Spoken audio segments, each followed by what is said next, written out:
తిరుమల శ్రీవారి ఆలయంలో ఆణివారి ఆస్థానాన్ని వైభవంగా నిర్వహించారు. ఆణివారి ఆస్థానం నాడు తమిళనాడు శ్రీరంగం నుంచి పట్టు వస్త్రాలు సమర్పించడం ఆనవాయితీగా వస్తోంది.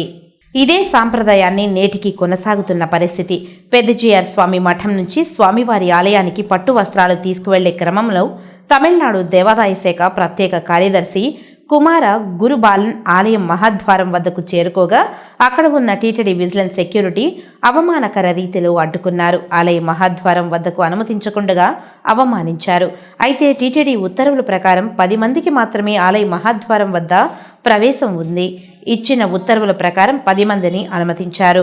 ఆ 10 మందిలో దేవాదాయ శాఖ కమిషనర్ ఉన్నా ఆయనకు బదులు మరో వ్యక్తి లోపలకు వెళ్లడంతో గేటు వద్దనే సెక్యూరిటీ అడ్డుకున్నారు. కొంతసేపు చిన్నపాటి వాగ్వాదం అనంతరం దేవాదాయ శాఖ ప్రత్యేక కార్యదర్శి గురుబాలన్ను ఆలయ మహాద్వారం గుండా అనుమతించారు.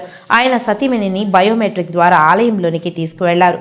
కారణం ఏదైనా తమిళనాడు ప్రత్యేక కార్యదర్శికి మాత్రం చేదు అనుభవం తప్పలేదని చెప్పుకోవాలి.